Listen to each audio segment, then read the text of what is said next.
کیا دین میں تغیر کیا جائے گا جبکہ ابھی میں زندہ ہوں؟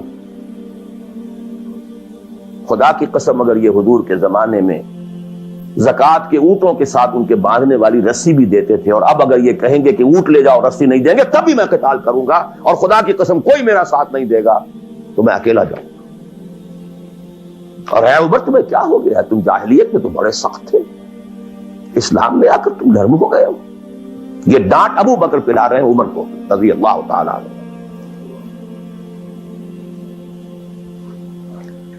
تو اچھی طرح جان لیجیے، اب میں نہیں کہہ سکتا کہ میں کس طریقے سے اس کو بیان کروں، کیسے ٹھوک ٹھوک کر آپ کے ذہنوں میں اتار دوں۔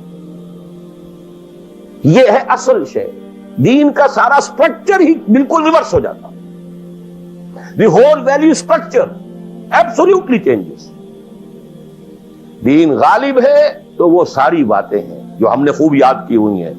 آسے حقوق والدین بھی تو ہے نا، آخر بچوں کے حقوق بھی تو ہے نا۔ یہ حقوق والدین جو ہے ان مہاجرین کو یاد نہیں آئے جو اپنے ماں باپ کو چھوڑ کر مدینے پہنچ گئے تھے۔ یہ اولاد کے حقوق انہیں یاد نہیں آئے، بیویوں کے حقوق یاد نہیں آئے۔ وہ تو فینیٹکس تھے نا، پاگل تھے نا۔ مدینے کے منافقین نے انہیں سفہا کہا تھا، بے وقوف لوگ ہیں یہ۔ انؤمن کما آمن السفہاء، these fools, these fanatics۔ یہ ساری حدیثیں آپ کو یاد ہیں۔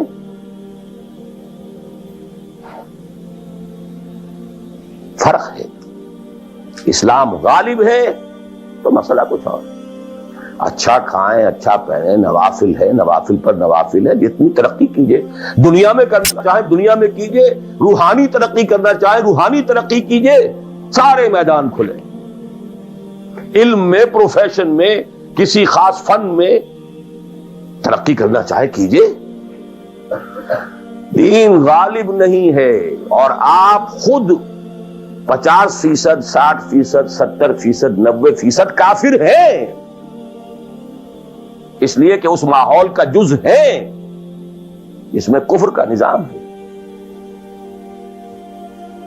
تو پہلا کام تو اپنے آپ کو اس کفر سے نجات دلانا ہوگا، پھر نماز بھی اسی کے لیے ہے۔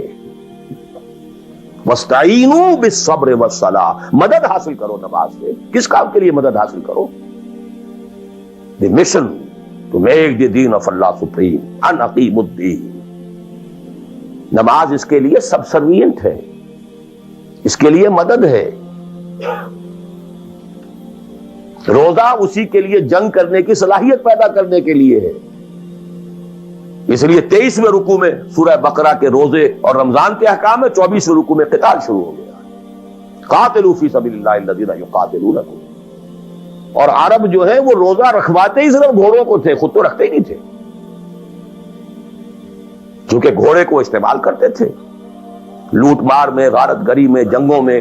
اور گھوڑا ہے نرم نازک مزاج جانور، پیاس برداشت نہیں کر سکتا، بھوک برداشت نہیں کر سکتا، اونٹ تو کر جاتا، چاہیے تھا انہیں گھوڑا، لہذا گھوڑے کو عادی بناتے تھے دھوپ کا، پیاس کا، بھوک کا، تاکہ ایسا نہ ہو کہ اہم مارکے کا وقت اور گھوڑے صاحب جواب دیے بیٹھے ہوں تو سوار کیا کرے گا۔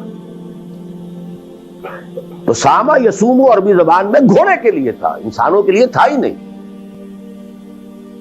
یہ تو مدینے میں آنے کے بعد پھر حضور نے یہودیوں کو دیکھا کہ روزہ رکھتے ہیں، تو آپ نے بھی مسلمانوں سے کہا عاشورہ کا روزہ ہے وغیرہ وغیرہ، چھوڑ دیجیے اس بات کو، لمبی ہو جائے گی۔ یہ ساری چیزیں اصل میں ہیں اس مقصد کے۔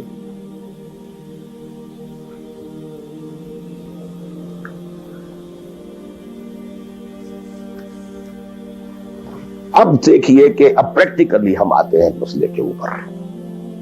آئی ہوپ میں اس سے زیادہ میں کہہ نہیں سکتا، really ممکن نہیں ہے کہ میں اپنے احساسات کو جیسے کہ میرے ہیں آپ تک منتقل کر دوں۔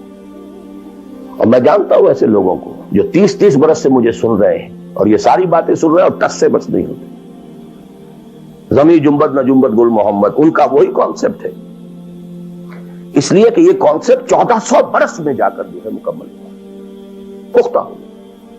30 برس تھے خلافت راشدہ کے، اس کے بعد ڈاؤن فال، کانسیپٹ سٹارٹڈ چینجنگ، دین مذہب بنتا چلا گیا، سارا ایمفیسس نماز روزے حج عبادت پر ہو گیا، دین کا تصور ہی ختم. اور پھر ہم میں سے جو لوگ غلام رہے وہ تو اتنے پھوگر ہو گئے کہ ملا کو جو ہے ہند میں سجدے کی اجازت ناداں یہ سمجھتا ہے کہ اسلام ہے آزاد. بہت بڑے عالم دین نے کہا تھا یہ کہ ہمیں کوئی ایسا کام نہیں کرنا چاہیے جو ہماری حکمرانوں کو، انگریزوں کو پریشانی کا موجب بن جائے، اس لیے کہ انہوں نے ہمیں مذہبی آزادی دی ہوئی ہے. ہمارے نماز پڑھنے پہ کوئی قدغن نہیں ہے، ہمارے روزہ رکھنے پہ قدغن نہیں ہے، حج کرنے پہ قدغن نہیں ہے، لہذا we should be loyal to them. ملا کو جو ہے ہند میں سجدے کی اجازت ناداں یہ سمجھتا ہے کہ اسلام ہے آزاد. یہ کانسیپٹ اتنے پختہ ہو چکے ہیں، اتنے پختہ ہو چکے ہیں. ریچولزم، رسومات رہ گئی، رسم اذاں روح بلالی نہ رہی، فلسفہ رہ گیا تلقین غزالی نہ رہی. نماز و روزہ و قربانی و حج یہ سب باقی ہیں، تو باقی نہیں.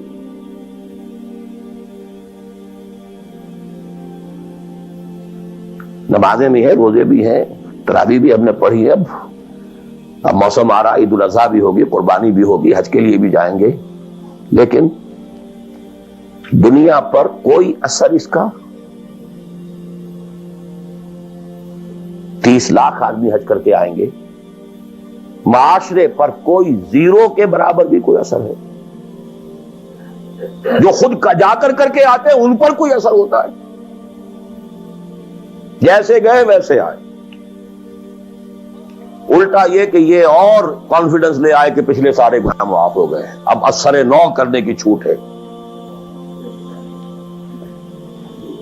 This is what is happening.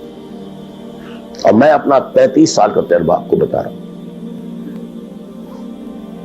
اصل ڈیسائیسو پوائنٹ اس کو سمجھ لیں اگر، تو آپ کا پورا تصور بدل جائے گا، ویلیو سٹرکچر بدل جائے گا.